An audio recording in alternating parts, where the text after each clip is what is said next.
Bueno, con el tema de la historia de los sistemas operativos vamos a empezar a ver, como para arrancar desde los inicios, digamos, cómo era la primera computadora. ¿Sí? La primera computadora eran máquinas, en la década del 40 y pico, ¿sí? Eran máquinas electrónicas, perdón, máquinas electromecánicas. ¿Sí? Allá, después de la Segunda Guerra, se empezó a generar o empezar a ver el tema de una computadora un poco más específica, pero bueno, con el tema de la guerra,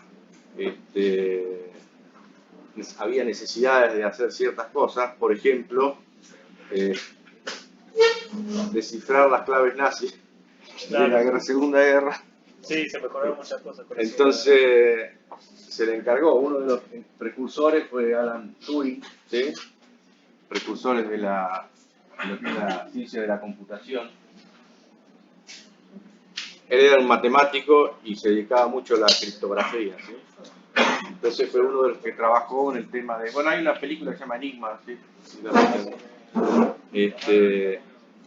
Que trabajó con el tema de armar una máquina como para descifrar las claves. Entonces, en esa época, ¿sí? Después que terminó la segunda Guerra, se pusieron a trabajar algunas empresas, ¿sí? Y las universidades en fabricar la primera computadora. ¿Sí? La primera de todas fue una, ya me la llamaron Colossus, ¿sí? La llamaron Colossus. En esa época no existía todavía lo que es un dispositivo electrónico, el transistor, ¿sí?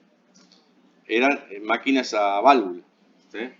Alguno por ahí habrá visto en algún momento algún televisor muy viejo o en alguna película que los televisores adentro eran valvulares, ¿sí?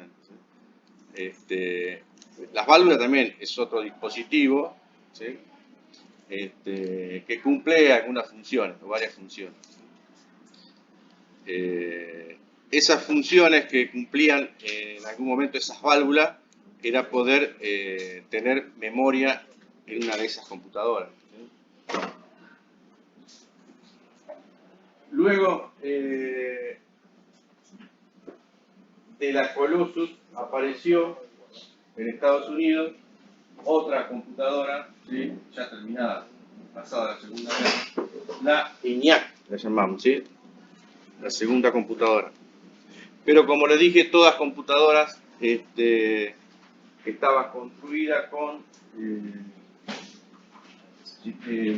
dispositivos electrónicos como válvulas, relés, resistencias, ¿sí? Ese tipo de dispositivos electrónicos. Por supuesto que eran máquinas muy voluminosas, ¿sí? A esto se lo llamó la generación cero. ¿Sí? Toda esta historia de la computación ustedes la pueden encontrar en la web, o si no, está también bien explicada en el libro el Tannenbaum. No sé si lo habrán leído, lo habrán ojeado el Tannenbaum. Ahí está explicada lo que es la historia de la computación. Entonces, estas máquinas, las primeras computadoras, por supuesto que, ¿qué cálculos hacían estas máquinas? Eran cálculos matemáticos, ¿sí? Sumas, multiplicación, aritmética. Pero tampoco no hacían alguna aritmética específica, ¿sí? O de puntos flotantes, ¿sí? Aritmética de puntos fijos hacían en ese momento. ¿Y cuál es a ver si la particularidad de estas máquinas, o lo anecdótico de estas máquinas? Aparte de ser gigantes. ¿Que no poseían un sistema operativo? Que no tenían sistemas operativos, ¿sí? Solamente se programaban en tampoco. En binario, ¿sí? En absoluto, en ceros y unos, ¿sí? No tenían sistema operativo y se programaban directamente en binario. La forma de programarlo, y bueno, en esa época no sé, había por ahí llavecitas que significaban si la tengo encendida es un 1, si la tengo apagada es un 0, ¿sí? De esa forma había otras máquinas que eran como cableadas. Eso me contó un compañero de trabajo que la usó, un compañero que ya se jubiló hace bastante. Eran máquinas cableadas. Me acuerdo que él me contaba que había venido de Argentina una de esas máquinas. ¿Se acuerdan las centrales telefónicas? No se acuerdan ustedes, pero bueno, lo habrán oído. Las centrales telefónicas, antes había una operadora que lo comunicaba una con otra. Entonces llamaba a alguien, comunicame con Juan Pérez, agarraba un cable, enchufaba acá y se conectaba Sánchez con Juan Pérez. Entonces, bueno, eran máquinas de ese tipo que se cableaban y se configuraban y se programaban de esa forma, ¿sí? Esa la podríamos llamar como la generación 0. Bueno, como les dije, no tenía un sistema operativo, se hacían solamente cálculos numéricos. La memoria de estas máquinas se manejaba por registros. ¿Sí? Entiendan por registro lo que vimos más o menos en la arquitectura de computadora el año pasado, que es un registro físico, ¿sí? Vamos a suponer, por ejemplo, que teníamos, no sé, 256 registros o 1000 registros. Cada registro tenía, vamos a suponer, 8 bits. Entonces, para armar un registro de 8 bits, por ejemplo, necesitamos 8 válvulas. ¿Sí? Para armar una memoria de 1000 posiciones necesitábamos 8000 válvulas. ¿Sí? Una cosa así. ¿Sí? Por eso que eran cosas, equipos muy, muy grandes. ¿Sí?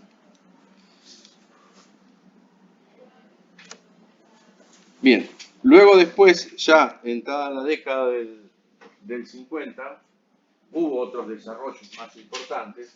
¿Sí? Ahí ya empezó a trabajar la empresa IBM con las universidades y empezaron a desarrollar otro tipo de computadoras un poco más potentes. ¿Sí? Ya tenían un poco más de memoria. ¿Sí?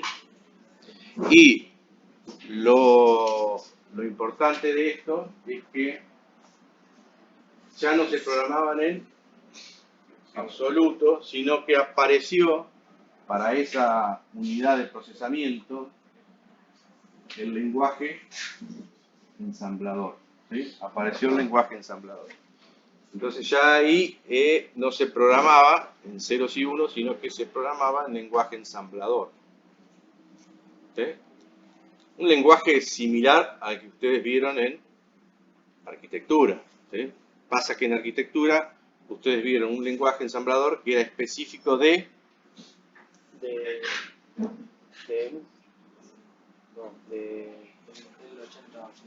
era específico del Intel 8086. ¿Sí?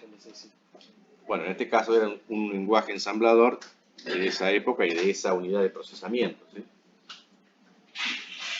Pero bueno, las instrucciones eran similares, el MOV, ¿sí? El ADD, etcétera, etcétera. ¿Sí? Entonces, había otras formas de ingresar la información para ser procesada. ¿Sí?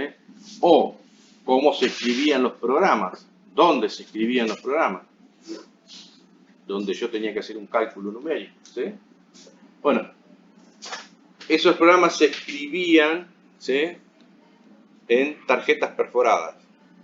¿Sí? Las tarjetas perforadas era un cartón, ¿sí?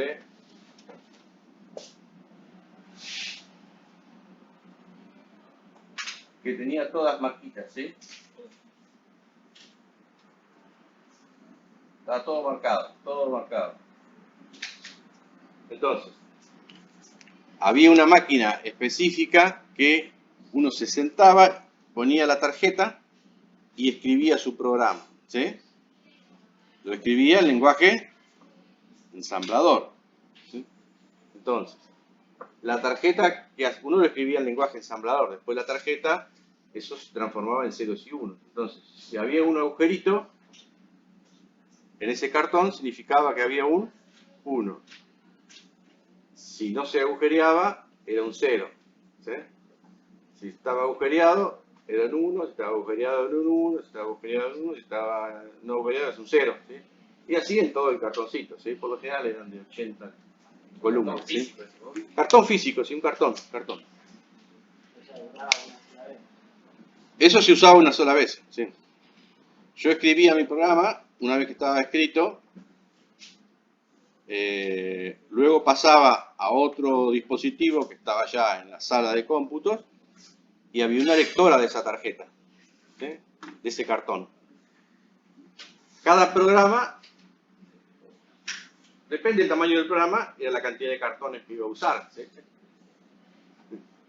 Dos cartoncitos. El tamaño real del cartón es como el que yo le estoy haciendo de pizarrón. Tendría unos, no sé, 15 centímetros por 7, 8 centímetros. Yo me acuerdo que vi en algún momento cuando entré a trabajar, cuando entré en mi trabajo había un cajón ahí tirado de hace años y había unas tarjetas. Yo me acuerdo que eran más o menos de ese tamaño.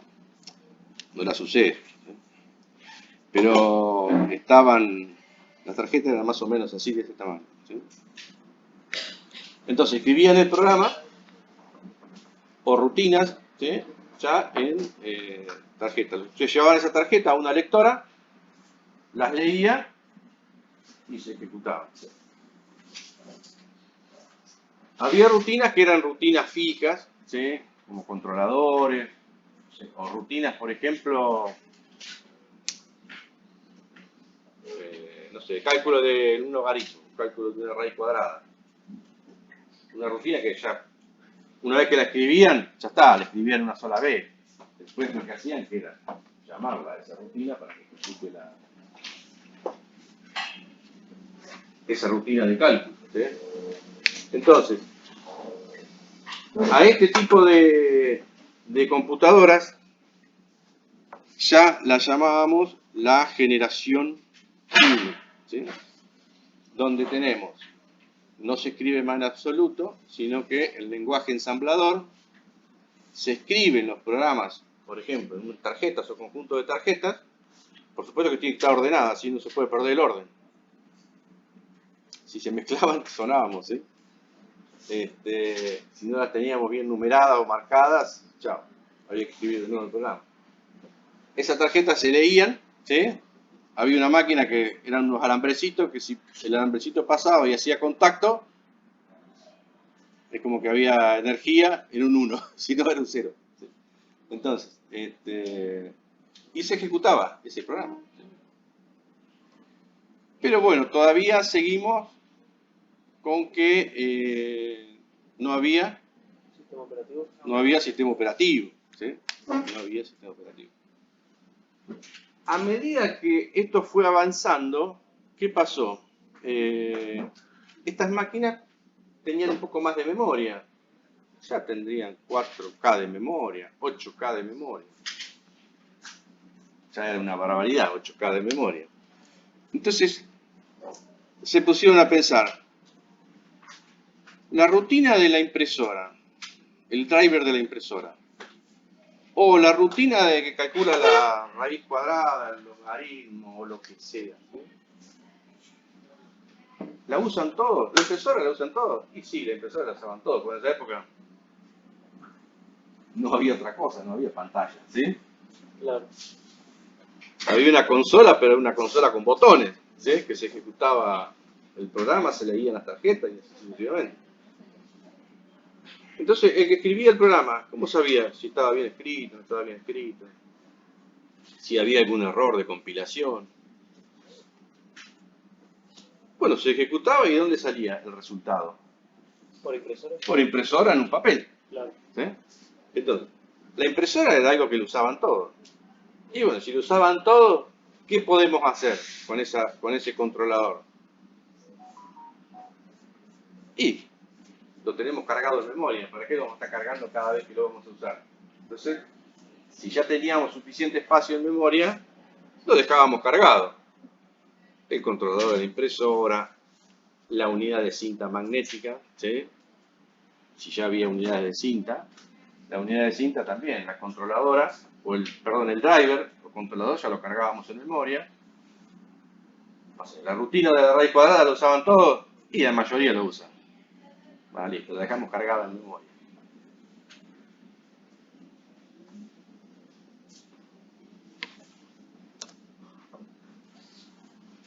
Entonces, generación 0, digamos que eran equipos electromecánicos. Luego aparecieron equipos valvulares, ¿sí? Y en la generación 2, cuando ya apareció el transistor, lo llamábamos de esa manera, generación 2. ¿Sí? Como les dije anteriormente, si ya teníamos más memoria, ¿sí? Entonces, ¿qué hacíamos? Cargábamos los controladores al inicio, ya el que operaba el equipo. Bueno, el driver de la impresora ya lo cargo, lo tengo cargado en memoria. ¿Sí? Las rutinas que necesito, que lo uso siempre, o que lo usan todos, las cargo en memoria. Entonces, el que ejecutaba el programa, o el que hacía el programa, ya sabía que a partir de tal dirección de memoria estaba libre y podía cargar su programa para ejecutarlo. Entonces, ya el programador tenía que saber a partir de qué dirección de memoria, no sé, vamos a suponer que a partir de la F0000, de ahí hacia adelante, la memoria estaba libre. Entonces, el programador podía cargar el programa en memoria a partir de esa dirección. ¿Se entiende?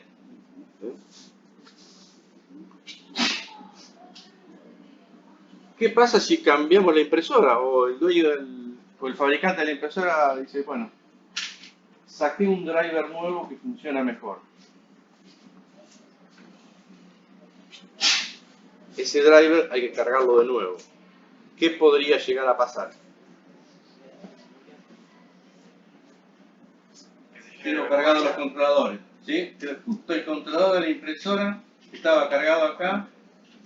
Ahora, en lugar de ocupar este espacio, ocupa un poquito más. Ocupa este.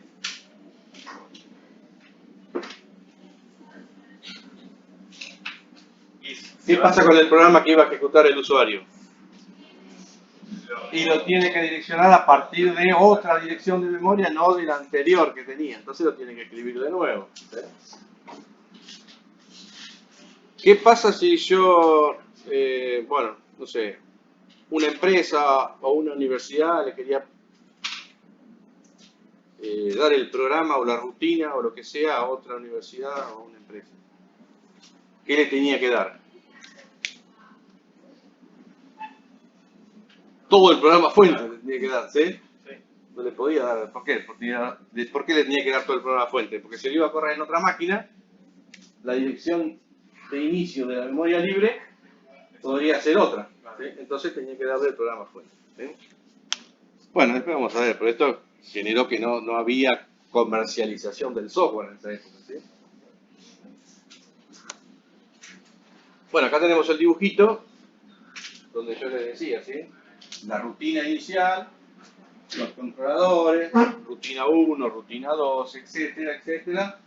Y a partir de acá, por ejemplo, la memoria está, lo que es la RAM, está libre. Entonces ahí podían ejecutar sus programas. ¿Sí? ¿Se entiende? ¿Alguna pregunta?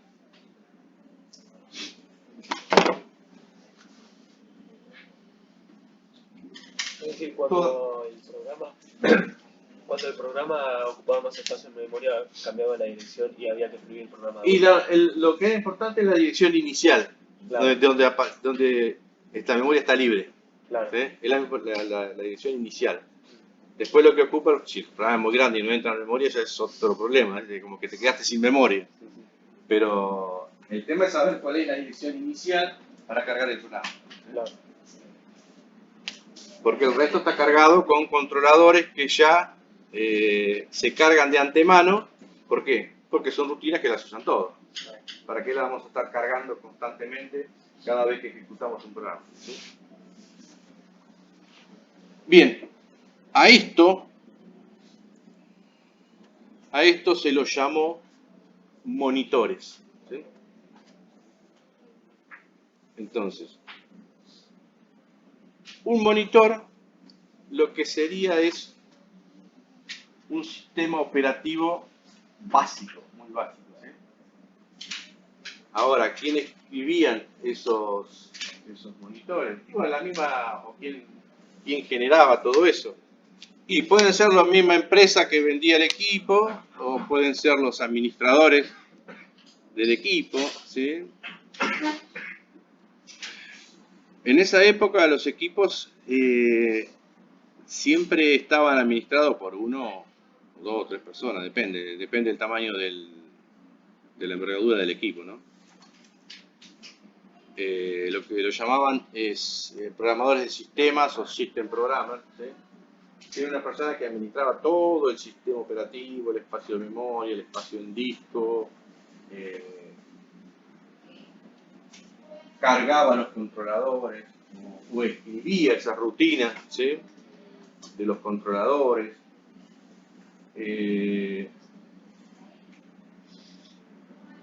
Una de esas empresas en esa época que hizo pie sobre estos equipos es IBM, ¿sí?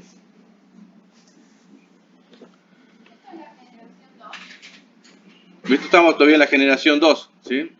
Estamos en la generación 2. Entonces, ¿quiénes escribían estos monitores? Bueno, los mismos programadores del sistema, las mismas empresas. Las direcciones de memoria, como les dije anteriormente, quedaban fijas, ¿sí? Un cambio de impresora, por ejemplo, implica escribir y ensamblar un programa de nuevo, ¿sí? Implicaba un cambio de direcciones de memoria para las rutinas de usuario, ¿sí? Como les dije anteriormente, ¿sí? A partir de acá, en adelante, la memoria está libre para los programas. Si había algún cambio en alguna rutina, esta dirección de inicio cambiaba, ¿sí? Por lo tanto, había que escribir el programa de nuevo y ensamblarlo. Ya en esta época existía el ensamblador, ¿sí? O compilador, ¿sí? Que ese programa escrito en lenguaje ensamblador pasaba a código de máquina. Entonces, ¿qué es un monitor? Y bueno, son sistemas operativos básicos, ¿sí? Que incluían un conjunto de rutinas y controladores.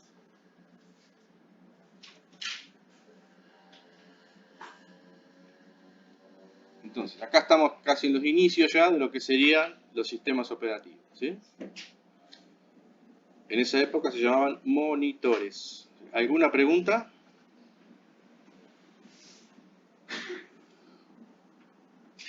Y eso era solamente hardware. Eso era hardware, ¿sí? No, se llamaban monitores al conjunto de rutinas y controladores que estaban cargados en memoria. ¿Sí? A eso le llamaban monitores. O sea, uno compraba un equipo de esa época, entonces ya venía el representante de la empresa a la que le comprábamos el equipo, con el programador del sistema, y todos los controladores, impresora, unidad de cinta, lectora de tarjeta ya esos controladores o drivers que uno necesita, ya los cargaban en memoria, ¿sí?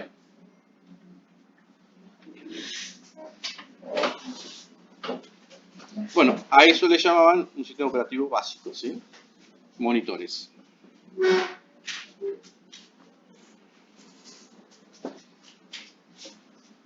¿Qué pasó? El desarrollo de los equipos o el desarrollo del hardware, pasa lo mismo en estos tiempos, ¿no? Va avanzando a pasos agigantados. Entonces había CPU, unidades de procesamiento más rápidas, había más memoria,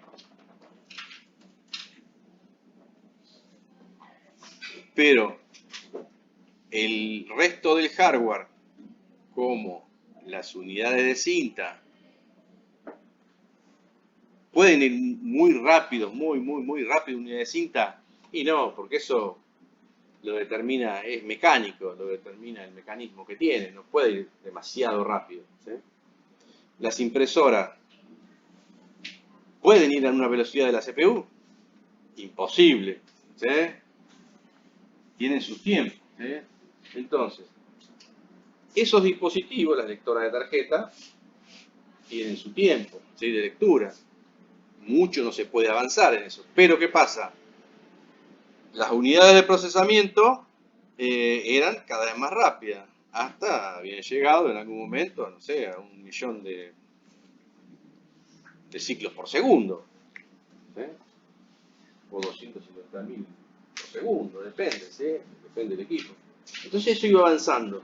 Entonces la gente que pasaba, perdón, las empresas, venían a ofrecer equipos con mayor procesamiento, más rápido. Y el dueño de la empresa o el encargado del centro de cómputo de un ministerio cualquiera que decía, ¿para qué la quiero más rápida? Si la lectura de cinta va a ser la misma, la impresora va a ser la misma, la velocidad. No tiene mucho sentido que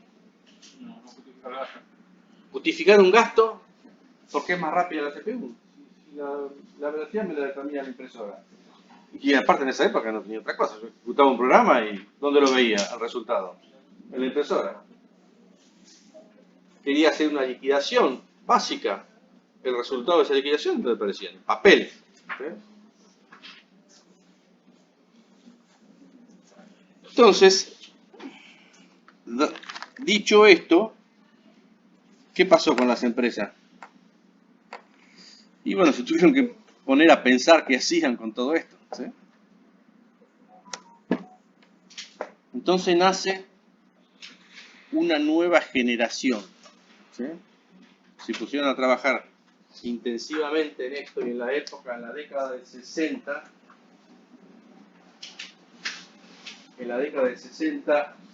IBM lanza al mercado la IBM 360, ¿sí? Que era toda una revolución.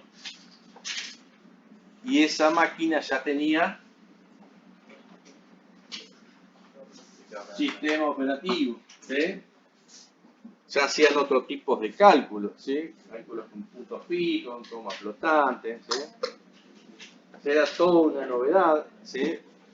Se usaban tanto en el ambiente científico como comercial, ya se empezaron a desarrollar algunos tipos de sistemas, no sé, una liquidación de sueldos, un ejercicio contable, por ejemplo.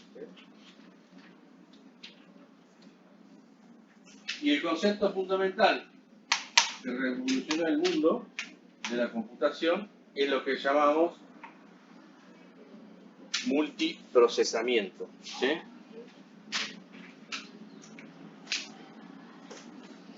Multitarea, multiprocesamiento, ¿sí? Para nosotros es como, no son sinónimos, pero bueno, para nosotros es como si fuese sinónimo, ¿sí?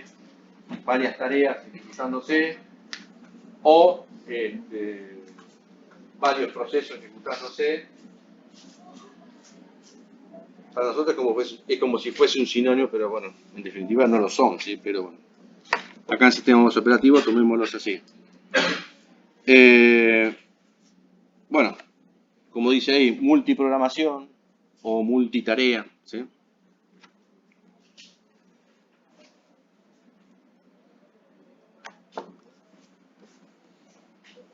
Ahora, ¿cómo evoluciona esto? Estos equipos ya tenían, ¿sí? Bueno, como principio básico hay que tener en cuenta que en esa época había una sola unidad de procesamiento, ¿sí? Hoy en día un microprocesador, los equipos pueden tener 2, 4 microprocesadores y a su vez cada microprocesador puede tener varios núcleos, ¿sí? Bueno, en esa época había una sola unidad de procesamiento, ¿sí? la CPU controlaba los periféricos. Bueno, como le dije, la CPU era mucho más rápido que los periféricos. Entonces, nacen las unidades de control. Nacen las unidades de control, ¿sí?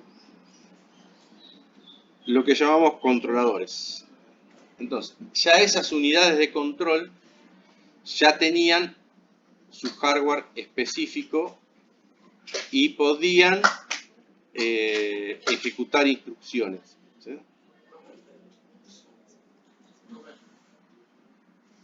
Sí. ¿Cuál es la diferencia entre el controlador que hace esas animaciones que había antes? ¿Cómo? ¿Cuál es la diferencia entre el controlador que hace esa animación que había antes? No, es el mismo. El controlador es el mismo. No hay diferencia, ¿sí?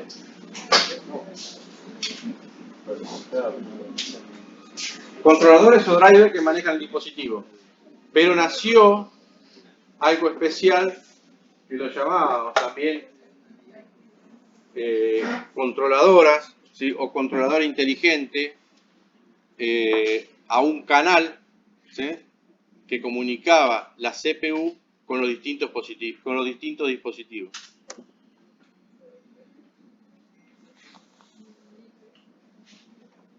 Acá se produce, ahora lo vamos a ver más adelante en un dibujito, para que lo entiendan, por qué había ese canal inteligente y por qué ahora la CPU, al ser mucho más rápida, ejecutaba varios procesos, ¿sí? Ahora, todos esos procesos que iba ejecutando, distintos tipos de procesos, se procesaban, como dice acá, en forma concurrente, ¿sí?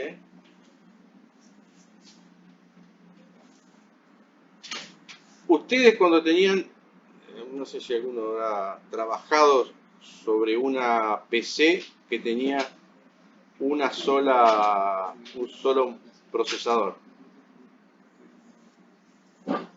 que no tenía varios núcleos, tenía un solo procesador. Ah, sí, sí.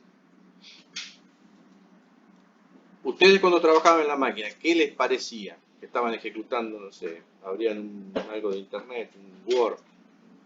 A ustedes les parecía que todo se estaba ejecutando al mismo tiempo. ¿Pero en realidad se estaba ejecutando todo al mismo tiempo? No. Los procesos iban circulando, ¿sí?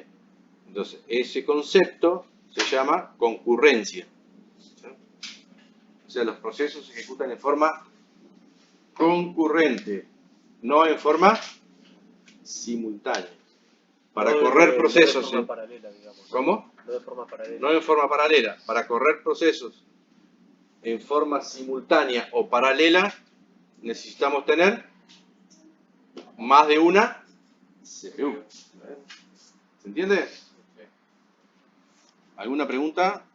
Ese concepto quiero que lo tengan en claro, ¿sí? Porque es un concepto importante que se puede preguntar en el final. ¿Qué es la concurrencia? Y básicamente, ¿cómo logra la CPU hacer esa concurrencia? Ahora de a poquito lo vamos a ir desarrollando todos estos temas, ¿sí? Esto es como una introducción a lo que sería la parte de proceso que vamos a ver más adelante. Entonces, acá tenemos un dibujito donde tenemos la CPU, la memoria RAM, los canales de comunicación, y acá aparece lo que se llama canal inteligente, ¿sí? Donde están conectados los distintos dispositivos, unidades de lectora de tarjeta, impresora, unidades de disco rígido, que ya había en esa época, empezaron a ver las unidades de disco, unidades de cinta. Entonces, había un proceso que se estaba ejecutando, ¿sí? Necesitaba hacer una lectura de cinta, ¿y qué pasaba? Le pasaba la información de la rutina al dispositivo, al canal.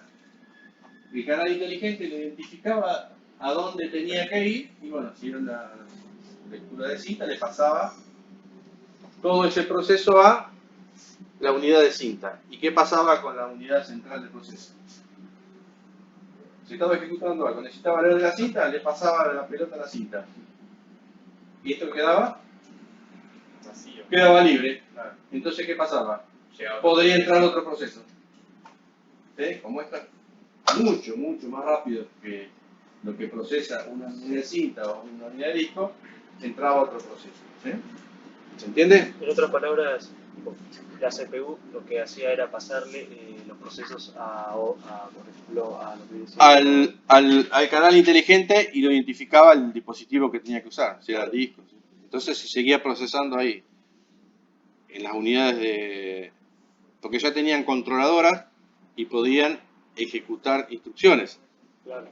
O sea, estos dispositivos ya podían ejecutar instrucciones. Al poder ejecutar instrucciones, entonces la CPU se liberaba, ¿sí? Ahora seguí vos, resolvelo vos. Mientras vos resolvés la lectura en disco, yo ya procesé varias cosas. ¿Sí?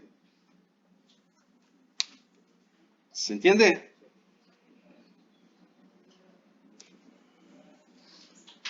Bueno, este dibujito es muy importante, que lo tengan en cuenta. ¿Sí? Que es básico de proceso. ¿Sí? Esto después lo vamos a ver bien en detalle cuando empecemos a ver procesos. Pero bueno, a lo que me refería con esto es que yo tengo... Acá me falta, me parece que hay algo que no salió.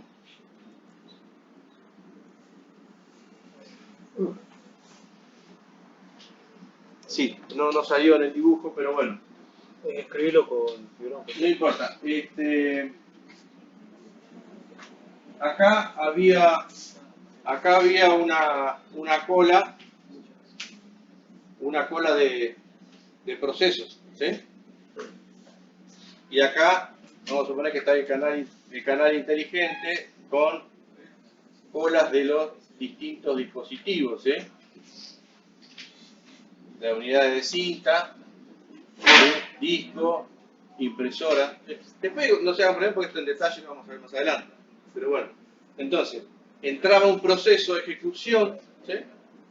Ese proceso necesitaba hacer una lectura de disco, entonces se ejecutaba una interrupción, ¿sí?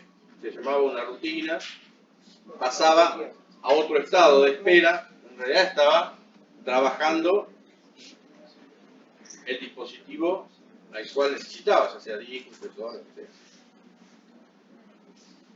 Una vez que el proceso pasaba a este estado, ¿sí? ¿Qué pasaba con otro proceso que estaba acá en la cola?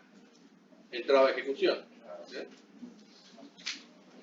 Una vez que terminaba la lectura de lo que estaba haciendo, ¿sí? O si estaba imprimiendo, o si estaba haciendo lectura de disco, grabación en disco, una vez que terminaba le avisaba que terminó. Entonces volvía otra vez el proceso a la cola, ¿sí? Claro. Para entrar de nuevo en algún momento a ejecutar. ¿Sí? Entonces los procesos iban ejecutándose en forma concurrente. En forma concurrente. ¿Sí? ¿Se entiende? Sí, sí.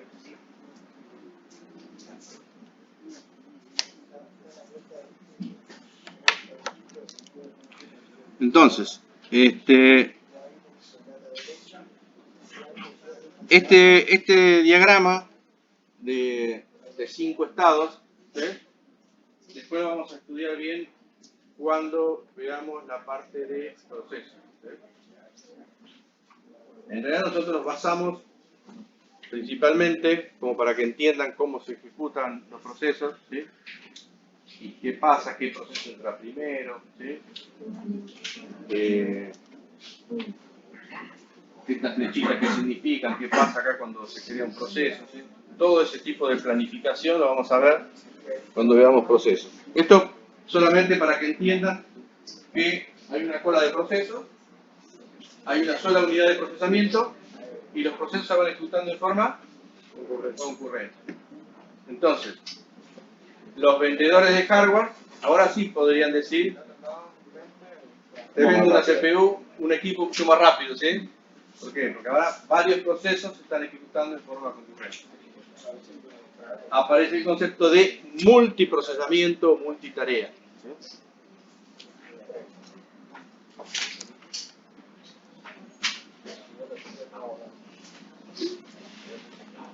Luego de esa época aparecieron otros equipos, ¿sí? En esa época los equipos ya tenían sistemas operativos, existía el IBM barra OS2, existía el DOS de IBM, ¿sí? Que eran sistemas operativos propios de esa empresa, ¿sí? Ya en la década del 70 aparecieron otros equipos, ¿sí? La IBM 370, la IBM 390, ¿sí? En esa época no existía tampoco carreras de computación, ¿sí? O carreras de informática. ¿Cuándo nacen las carreras de informática, profe? Y nacen más en la década del... Bueno, ya en la década del 70, a ver, había, por ejemplo, en la Universidad de La Plata, la Facultad de Ciencias Exactas tenía una carrera que se llamaba calculista científico.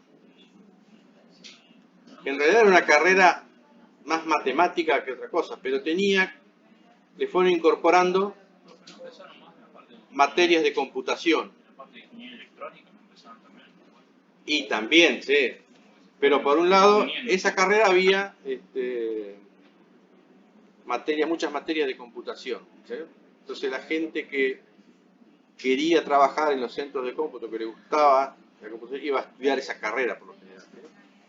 También había, como dijiste, los ingenieros electrónicos, por alguna cosa tenían que ver con respecto al hardware, eran mucho más efectivos, conocían más del hardware los ingenieros electrónicos que otra persona que no es ingeniero. No había mucho. Claro, pero en esa época, más que nada, como no había carrera, computación era lo mismo que IBM, ¿sí? Porque era la empresa que manejaba el mercado.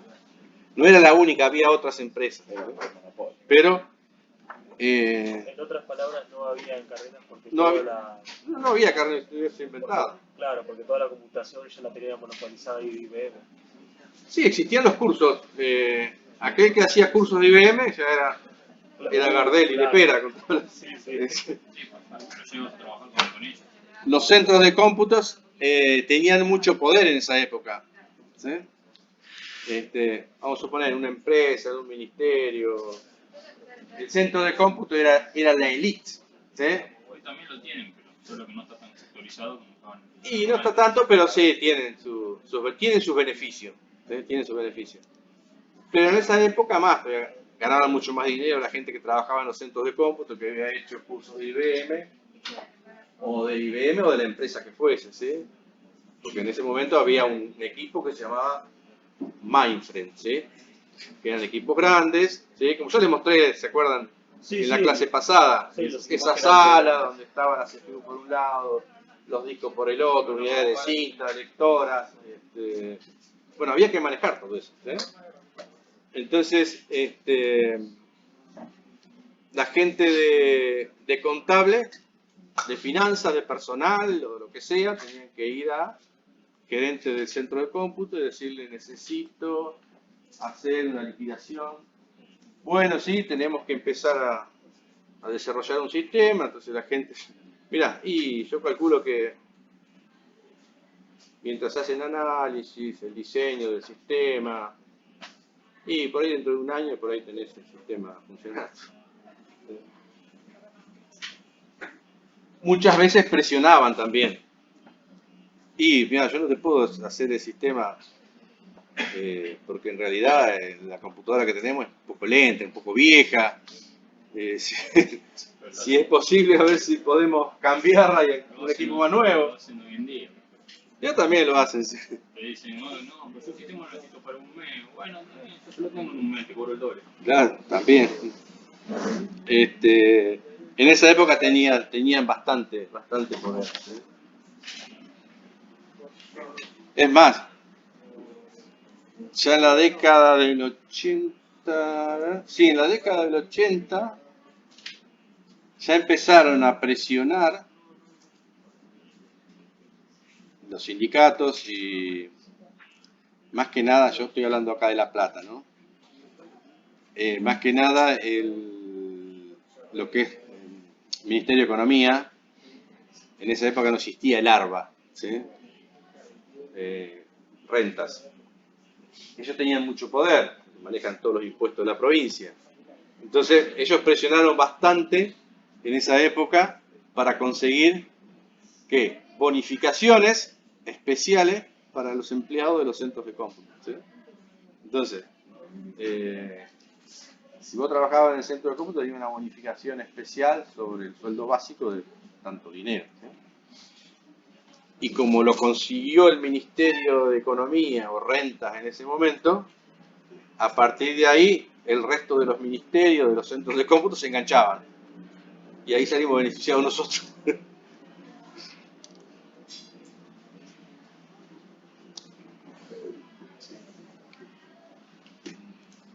Bueno, estos equipos, ¿sí? Como ya venimos hablando, ya empezaron a manejar terminales, ¿sí? Ya los equipos de IBM, los equipos, ya la 360, la 370, que eran cada vez más potentes, ya empezaron a manejar comunicaciones, había redes de información, ¿sí? Redes de terminales, no había PC en esa época, ¿sí? Eran terminales bobas. O sea, en esa terminal no se procesaba nada, ¿sí? Solamente tenía la pantalla y el teclado, pero no había procesamiento en esa terminal. Por eso le llamaban terminales bobas, ¿sí?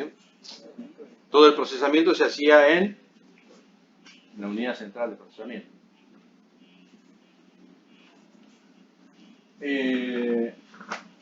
Existía en esos sistemas operativos un lenguaje que se llamaba el Show Control Language, ¿sí? Lenguaje de control de proceso, ¿sí?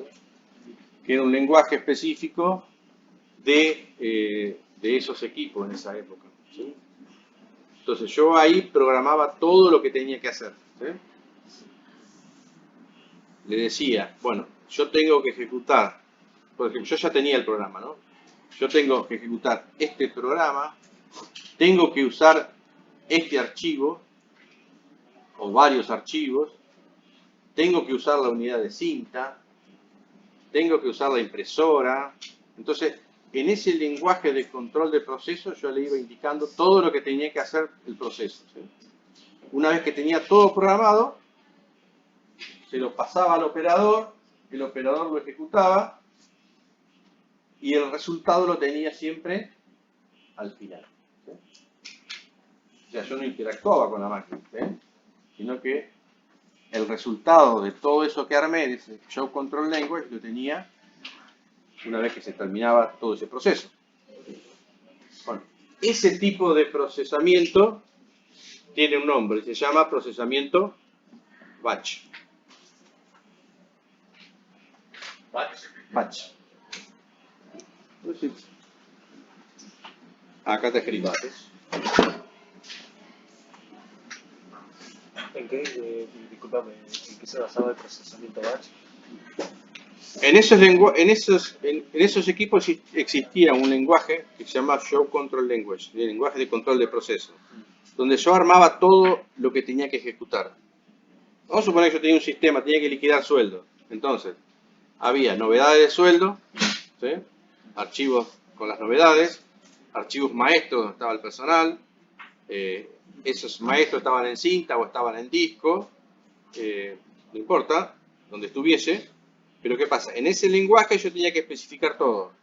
Hay que ejecutar este programa que graba las novedades en el maestro de personal, y después ejecuto otro programa que hace la liquidación propiamente dicha y me genera los recibos de sueldo y los listados, por lo tanto voy a usar la impresora.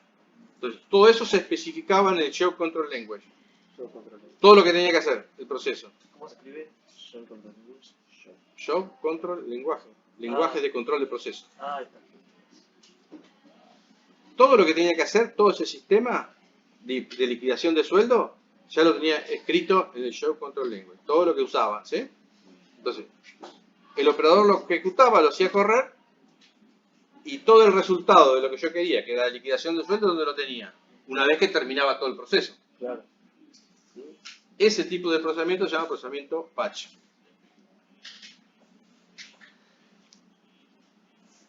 Ahora, ustedes que están acostumbrados con la máquina a trabajar en forma interactiva, ¿sí? Ustedes ejecutan una cosa, abren, ejecutan otra cosa, ¿sí? Están constantemente con la máquina interactuando con ellos, ¿sí? Ahora, para llevarlos a un ejemplo que ustedes ya conocen, el sistema operativo Linux, ¿qué tiene? ¿Qué lenguaje tiene?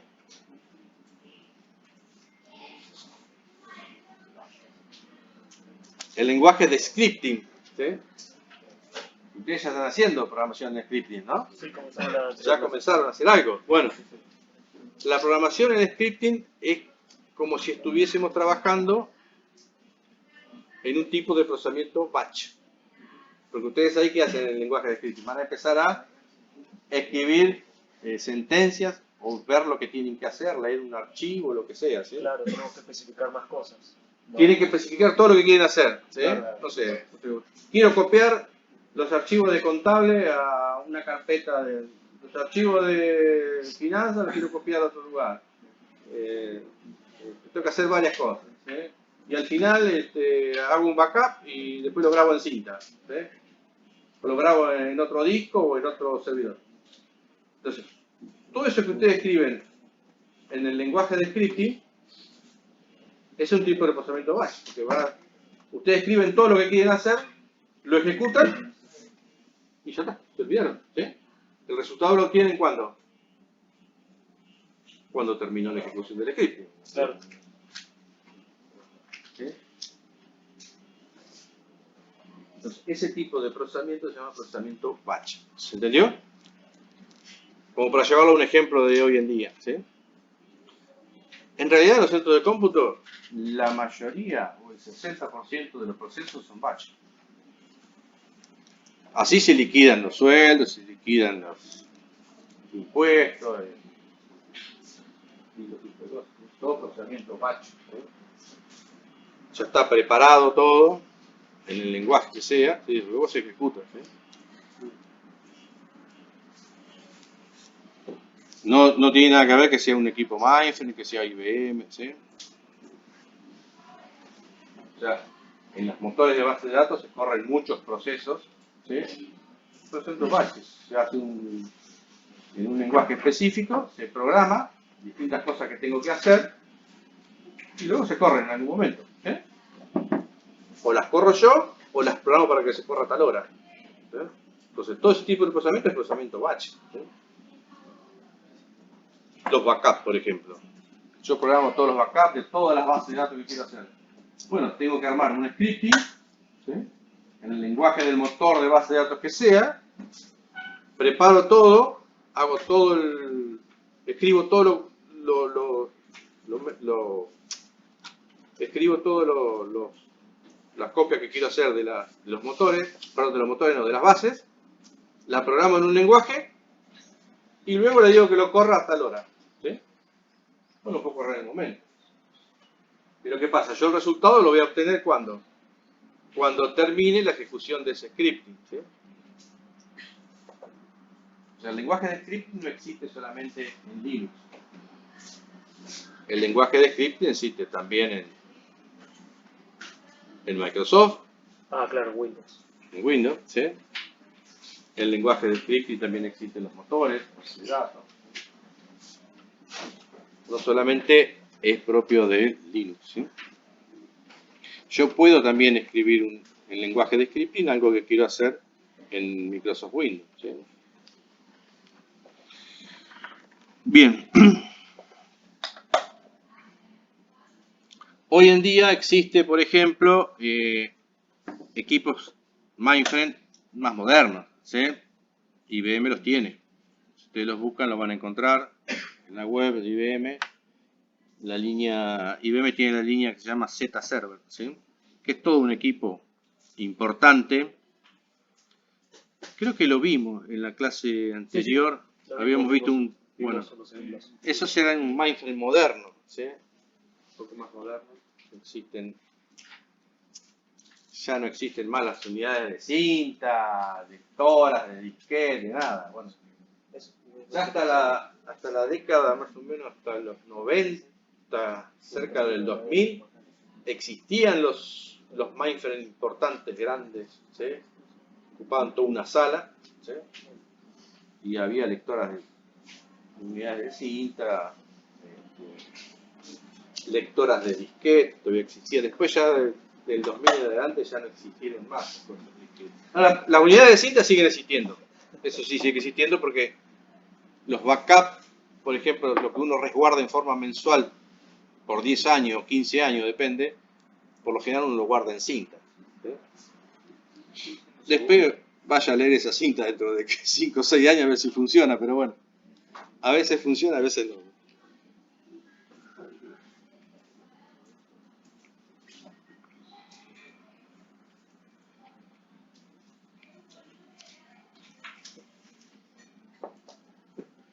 Bueno, ya después en la época del 80 y en fines del 80, ¿sí? Aparecen, ya en la época del 80 aparecen equipos que le llamaron mini computadoras, ¿sí? Que eran equipos bastante caros, ¿sí? No eran equipos económicos. Estaban los mainframes, ¿sí? Las mini computadoras, ¿sí?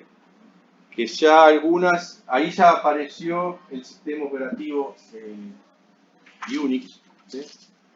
Algunas de esas mini computadoras usaban el sistema Unix. O algún sistema operativo propio de esas mini computadoras. Luego ya, llegando a fines del 80 o principios de los 90, ya empezaron a aparecer las microcomputadoras, ¿sí? Ya ahí apareció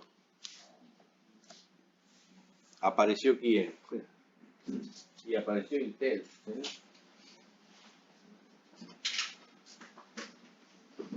Apareció la primer PC, ¿sí? Si bien había, seguramente ustedes habrán oído nombrar, había algunas microcomputadoras que eran las Sinclair, las Commodore, ¿sí? Que por lo general se usaban para jugar, no se usaban, para procesar cosas muy pocos se usaban, ¿sí? Había algunas que tenían unidades de disquete, ¿sí? O se manejaban con 2 unidades de disquete. Uno podía grabar o escribir un programa. Muchas de ellas traían un lenguaje de programación que se llamaba BASIC, ¿sí? Entonces uno podía hacer un pequeño programita en BASIC, ¿sí? Es más, mucha gente le empezó a usar, muchos contadores empezaron a usar ese tipo de maquinitas para hacer sus cálculos. Y bueno, del BASIC se generó el Visual Basic, ¿sí? El Visual Basic fue distintas versiones de Visual Basic, ¿sí? Y hoy ya prácticamente en Visual se trabaja poco. Por lo general ahora se desarrolla más en lo que sería la tecnología .NET, ¿sí? Que ya directamente los sistemas ya son web, ¿sí? Sistemas de escritorio cada vez hay menos, ¿sí? La mayoría de los sistemas son web. Entonces, Profe, ¿puede pasar una filmina anterior que no...? sí, cómo no. Ah, gracias. Solamente quería ver eso. Entonces, los mainframes, las mini computadoras, ¿sí? Las mini computadoras eran equipos que no manejaban, manejaban pocas terminales, 2 terminales, 4 terminales, 5 terminales, no eran equipos importantes, ¿sí? Manejaban pocas terminales. Por eso se llamaban mini computadoras, ¿sí? Pero bueno, toda esa generación de mini computadoras tampoco duró mucho, porque cuando aparecieron las micro, se terminó el tema, ¿sí? IBM en su momento lanzó una máquina, pero era muy cara, costaba $20.000, no sé, una cosa así, imposible. Tampoco tuvo mucho éxito porque era muy cara, ¿sí? Hasta que empezaron el desarrollo, ¿sí? Empresas importantes como Intel, Zilog, Motorola, y ahí apareció el Intel 80, bueno, vamos a poner empezó el 80, ¿sí? Que era de 8 bits. Después ustedes, el año pasado en arquitectura, directamente arrancaron con el 8086, ¿sí? Que era un procesador de ¿cuántos bits? De 16 bits. Ah, mirá, la primera Macintosh. Claro, además, ¿sí? Tenía otro tipo de procesador, era el Motorola, ¿sí? Claro. Bueno, ese Motorola tenía su propio lenguaje ensamblador, que no era similar, pero no era igual que el de Intel, ¿sí? Era similar. Entonces, algo escrito en el lenguaje ensamblador de Intel no lo iba a poder correr en Motorola, ¿sí? Tenía que modificar todo el software, el programa. Algunas instrucciones son parecidas. Arriba acá en la facultad se daba Motorola. Cuando yo estudié acá en la facultad se daba Motorola. Después de mucho tiempo, creo que fue el profesor Espinzante, quiso cambiar, porque ya Intel estaba en el mercado, ¿sí? Mucho más que Motorola a través de la PC, ¿sí? Luego ahí IBM lanzó la primer PC con un procesador Intel. ¿Por qué se llama PC? Es lo que lanzó IBM en ese momento, que se llama Personal Computer, ¿sí? Ahí apareció la primera computadora, ¿sí? La primer PC. Bueno, empezó la revolución de las computadoras personales, ya que se compraba una computadora personal y muchos contadores o gente de contable, de finanzas, que podía, en la empresa se compraba una PC y resolvía sus propios problemas. Entonces, ¿qué pasaba con los centros de cómputo? Empezaron a ver que cada uno se resolvía sus cosas de forma personal o particular, ¿sí?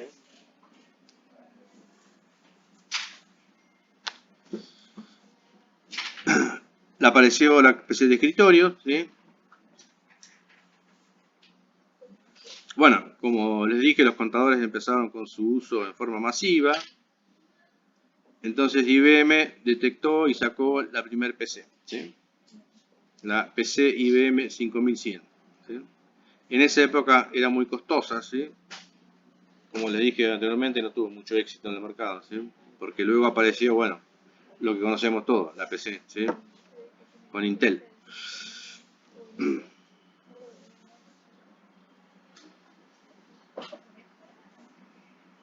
Bueno, era muy común eso de que alguien agarraba una PC y ya la empezaba a manejar y empezaba a hacer cosas, ¿sí? Pero era gente que no sabía de computación, ¿sí? Claro, no había profesionales en computación. No, aparecía porque leían alguna ayuda de algún lado y alguno empezaba a hacer, mira, puedo escribir este programita en Basic, ¿ves cómo es? y entonces agarraba un texto y empezaba a usar, o copiaba algo de algún lado, Claro. o de algún libro que compraba, y así empezaba. Pero de computación no tenía Claro, ni idea. entonces en base a esa necesidad nacieron las carreras en computación. Claro, ya en la época del 80 empezaron las carreras de computación. Pero bueno, igual para eso estaba el sistema operativo. Ya, ¿No? sí, sí. No uno sepa nada de computación y pueda Sí, hacer igual. sí, uno ya interactuaba con el sistema. Por ejemplo, cuando apareció la PC, empezaron a aparecer otros tipos de software, como el software de oficina, una planilla de cálculo, que para un contador, una planilla de cálculo.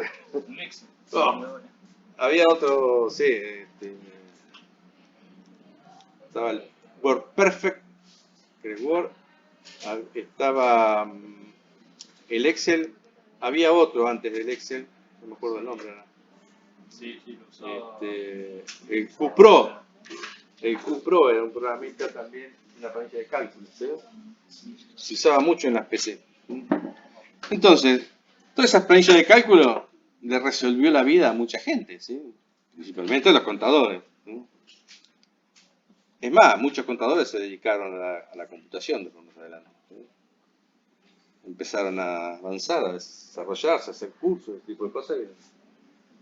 En esa época que no existían las carreras, eran todos idóneos, ¿sí? ¿Por qué? Eran idóneos, ¿por qué? Porque empezaron a hacer los cursos de IBM, ese tipo de cosas, entonces eran todos idóneos.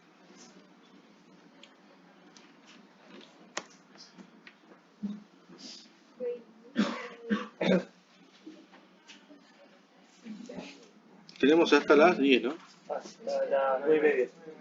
Ah, no, las 9:30. Bueno, vamos a arrancar luego la clase que viene, ya con la generación 4, ¿sí? De computadora. Se lo hago correr la próxima clase. Y ver un poco la historia de cómo fue avanzando algunos sistemas operativos, ¿sí? Más que nada Microsoft o Linux, ¿sí? Así que la clase que viene empezaremos a ver un poco de la generación 4 en adelante y terminamos con esto, ¿sí? De acuerdo. Me sorprende que hay carreras de